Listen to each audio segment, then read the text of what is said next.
दुख के ध्यान से हो दुख कारण का भी ज्ञान, तासे प्रेरित मन करे हान का अभियान।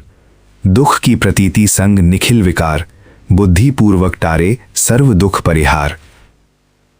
यदि मनुष्य अपने अवकाश में व्यर्थ सांसारिक सुखों के ध्यान और दलीलों को छोड़कर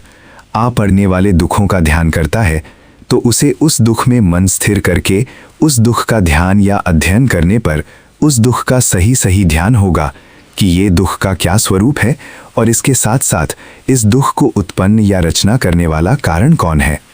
इससे उस दुख के कारण तथा जड़ का ज्ञान हो सकेगा।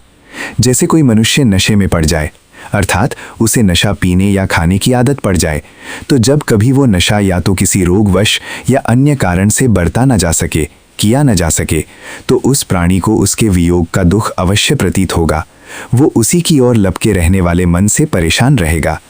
साधारण प्रकृति वाला मनुष्य तो उसी के पाने का ध्यान करेगा, उसी में खोया रहेगा, परंतु विचारवान मनुष्य उस नशे के योग से होने वाले दुख को ध्यान में अध्ययन करके सबसे पहले उस दुख को पहचानेगा कि ये दुख क्या है।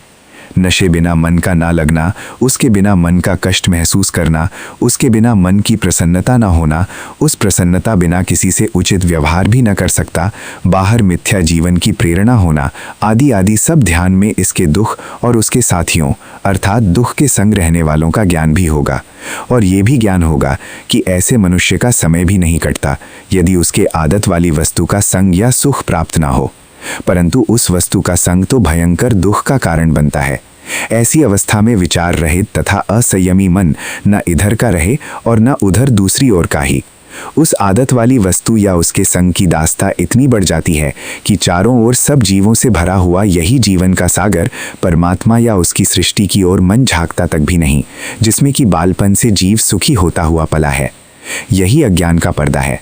जब पुनः इस दुख के कारण का ज्ञान होगा कि जब ये नशा नहीं था तो कभी भी इसके वियोग का दुख नहीं था, अब इसके बरतने के दोष के कारण ये मन ऐसा बंध गया है कि इसके बिना जीवन भारी हो रहा है।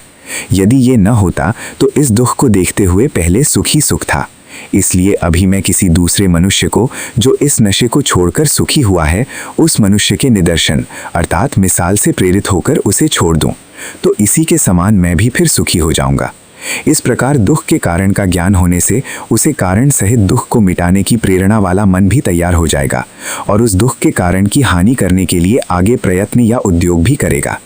इसी प्रकार उस अपने दुख के साथ साथ विषयों के सुख की इच्छा या काम और लोभ तथा सुख न मिलने या प्राप्त होने पर क्रोध आदि विकार जो हो रहे हैं, वो सब जाने जाएंगे और जानने पर ज्ञान पूर्वक दुख खाकर भी कड़वी औषधि के सेवन के दुख के समान उस खोटी आदत के त्याग के दुख को भी सहन करके सब काम क्रोध आदि विकारों को ज्ञान के साथ टालता ही जाएगा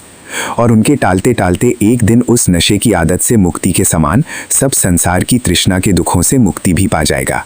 यही दुख का परिहार या त्याग है, अर्थात अत्यंत बिल्कुल या पूर्ण रूप से उन दुखों से विमुक्ति या छुटकारा है।